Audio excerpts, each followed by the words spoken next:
আসসালামু আলাইকুম। দেখছেন বাংলাদেশ কাজ, সঙ্গে আছি মনিরুল তারেক। পুরো দেশ এখন মোটামুটি বলা যায় সাধারণ মানুষ, শিক্ষার্থী এবং সেনাবাহিনীর নিয়ন্ত্রণে। এই সেনাবাহিনীর প্রধান বলি বা সেনাবাহিনীতে এখন যারা গত 15 বছরে যোগদান করেছে তাদের অধিকাংশই কিন্তু আওয়ামী লীগের আমলে যেহেতু যোগদান করেছে, কোনো না কোনোভাবে এগুলোর পরিবার আওয়ামী লীগের সঙ্গে সম্পৃক্ত। এমনকি সেনা প্রধানের মতো পদে যাকে বসানো হয়েছে তিনি অবশ্যই আওয়ামী লীগ সরকারের একজন অনুগত লোক বিদে তাকে বসানো হয়েছে। তবুও এখন দেশটা কারো না কারোর উপর ভরসা করতে হয়, যেখানে মানুষ সেনাবাহিনী প্রধান বা সেনাবাহিনীর উপর ভরসা করছে। সেই উত্তাল অবস্থায় সেনাবাহিনীর শীর্ষ পদে রদবদল হয়েছে। সংবাদে বলা হয়েছে বাংলাদেশ সেনাবাহিনীর শীর্ষ পদে রদবদল করা হয়েছে।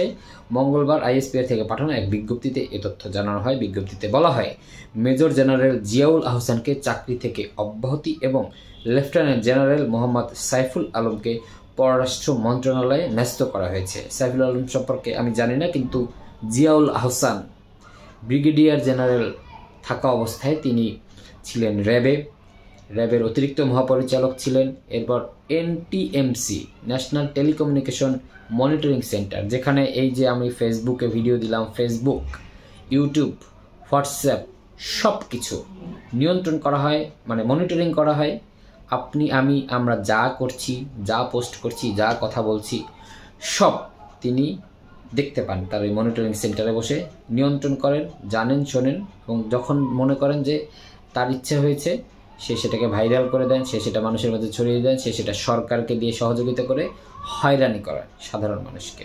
এবং আমাদের যে কল রেকর্ড হয় সেটিরও তিনি হচ্ছে গিয়ে মূল হোতা বা তার সেলই এটি হয়। সেই জিয়াউল আহসানকে এখান থেকে সরিয়ে দেওয়া হয়েছে।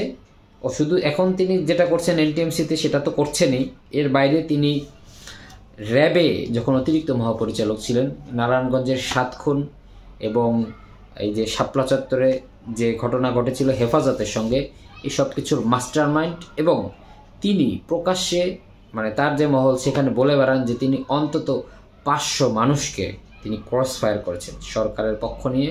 মানে সরকারের জন্য তিনি 500 ক্রস ফায়ার দিয়েছেন, সরকারের জন্য অনেক কিছু তিনি করেছেন। এই সরকার তার অত্যন্ত ঘনিষ্ঠ, শেখ হাসিনা তার অত্যন্ত ঘনিষ্ঠ। এর বাইরে বিজ্ঞপ্তিতে আরও বলা হয়, সে লেফটেন্যান্ট জেনারেল মোহাম্মদ মুজিবুর রহমানকে GOC army training and doctrine command, lieutenant general Ahmed Tabrez Shams চৌধুরীকে সেনাবাহিনীর quartermaster general, lieutenant general Mizanur Rahman শামীমকে সেনাবাহিনীর chief of general staff, lieutenant general Mohammad Shahinul হককে কমান্ড্যান্ট এনডিসি এবং মেজর জেনারেল আসমা রিদওয়ানুর রহমানকে এনটিএমসির মহাপরিচালক হিসেবে নিয়োগ দেওয়া হয়েছে।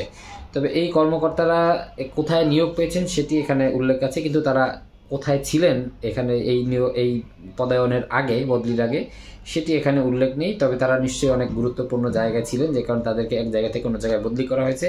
তবে এখন যারা বিভিন্ন দাবি দেওয়া তুলছে, বিশেষ করে আমাদের এই সমন্বয়করা, সেসব দাবি যেহেতু মেনে নিচ্ছে সেনাবাহিনী বা রাষ্ট্রপতি যিনি আছেন তিনি সবই মেনে নিচ্ছেন, তো এদের কাছে দাবি থাকবে যে দেশের মূল যে প্রধান যে জায়গাগুলো, এক হচ্ছে পুলিশের মহাপরিদর্শক, 2 হচ্ছে গোয়েন্দা সংস্থা ডিজিএফআই, এনএসআই এবং অন্যান্য যে রাষ্ট্রীয় যেসব সংস্থা আছে যেগুলো আইন শৃঙ্খলা সংশ্লিষ্ট, এই প্রধান বিচারপতি, এই জায়গাগুলোকে খুব দ্রুত পরিবর্তন করতে হবে। এখানে একদম অনেক পুরনো, অর্থাৎ 15 বছরেরও আগে, মানে বিএনপি বা তারও আগে নিয়োগ পাওয়া, খুবই হয়তো বা চাকরি 2 মাস, 3 মাস, 6 মাস আছে, এ জাতীয় লোক যারা আছেন, আমরা চাইব যে সেই ধরনের কাউকে 3 মাসের জন্য অন্তত নিয়োগ দেওয়া হোক, পরবর্তীতে আবার পরিবর্তন করা যাবে।